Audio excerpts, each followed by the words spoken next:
आज प्यारे बाबा ने कहा है कि आत्मा को सतो प्रधान बनाना है।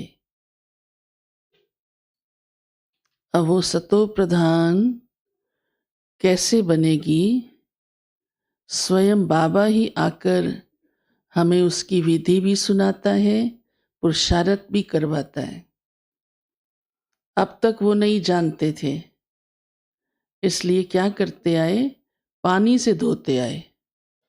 अब आत्मा पानी से धुल सकती है?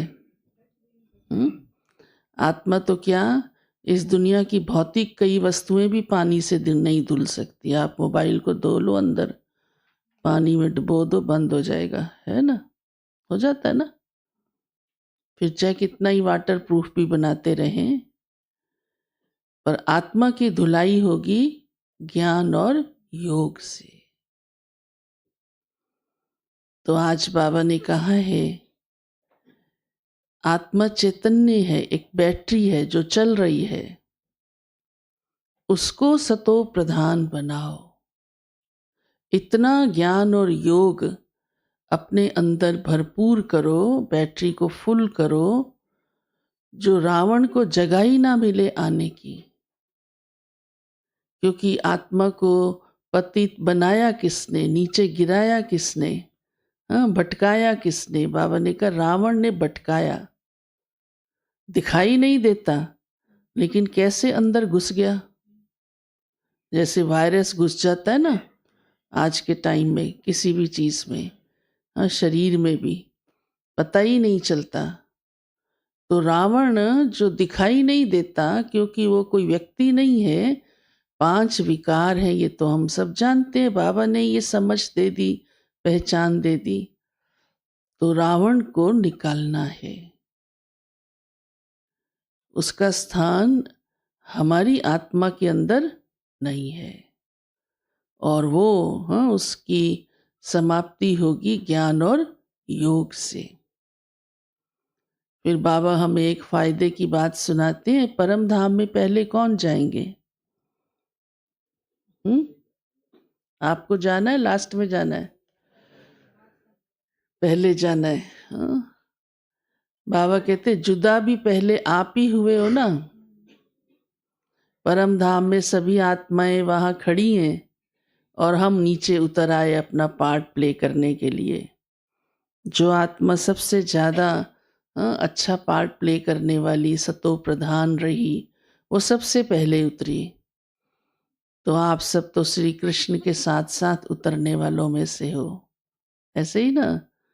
तो सबसे पहले हम आत्माएं ही, जुदा शब्द अच्छा नहीं लगता इसलिए कह नहीं रहे हो कि हम क्यों बाबा से जुदा होंगे। ठीक है, लेकिन उतरते तो है ना। उस समय तो बाबा ही हमें भेजता, खुशी होती है। हम कहाँ जा रहे हैं? शांति धाम में जा रहे हैं, सॉरी, सुख धाम में जा रहे हैं, स्वर्ग में जा रहे हैं।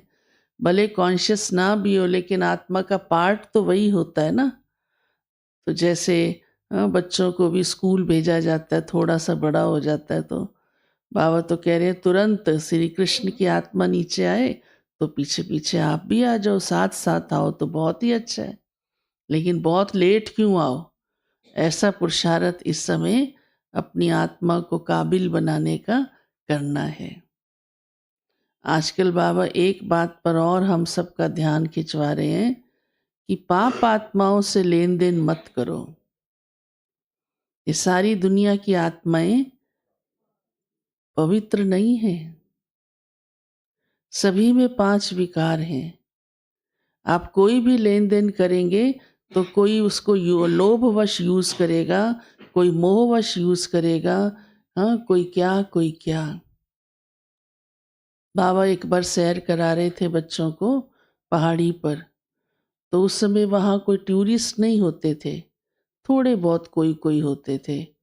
या तो कुटियाओं में कहीं कहीं साधु होते थे, या भील लोग होते थे जो लक्कड़ काट कर गुजारा करते हैं, इधर उधर से कंदमूल उठाकर गुजारा करते हैं। या कोई आता जाता व्यक्ति उनको रोटी दे गया, तो बाबा ने दिखाया एक भील जो है वो ढेर सारी रोटियों को पोंछ के उनका थब्बा लगा रहा था। हाँ, इकट्ठी कर रहा था, 1, 2, 3 ऐसे। तो वो ढेर सारी रोटियाँ इकट्ठी हो गईं उसके पास। तो बाबा ने बच्चों को दिखाया। हाँ, बहनें थी बाबा के साथ-साथ सैर कर रहे थे पहाड़ी पर। तो बाबा ने कहा, "बच्चियाँ देखो ये इसका क्या करेगा, इसको खाएगा नहीं और इतनी सारी खा नहीं सकता। ये इसको जाके कहीं न कहीं बेचेगा।"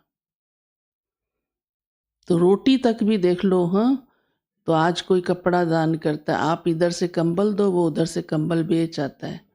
आपने 100 रुपए का दिया, वो 50 रुपए में बेच आएगा। तो कोई भी चीज़, धन का भी लेन-देन, धन का तो बिल्कुल ही नहीं, चलो वस्तु रोटी खाने की दी, तो भी हाँ, सीधा-सीधा कह देते हैं, ये नहीं चाहिए। देखते हो ना आजकल? चाहे फिर अनाथ आश्रम हो, है तो सब पतित आत्मा है ना।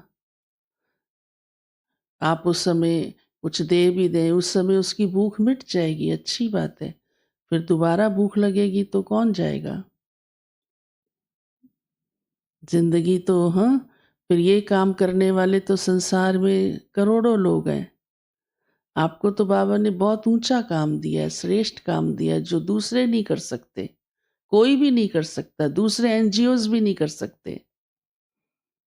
वो काम बाबा ने सबसे पुण्य का दिया है कि आत्मा का ही उत्थान करो, ताकि इस दुनिया से ये समस्याएँ खत्म हो जाएँ। हाँ, गरीबी ही खत्म हो जाए, दुनिया ही सुख और शांति की बन जाए। तो ऐसी सेवा करनी है। भाई भाई की वृत्ति बाबा कहते हैं रखो, सबका कल्याण करो, सबका भला करो, सबको अज्ञान नींद से जगाओ, सबको शांति धाम और सुख धाम का रास्ता बताओ, ये सेवा करो।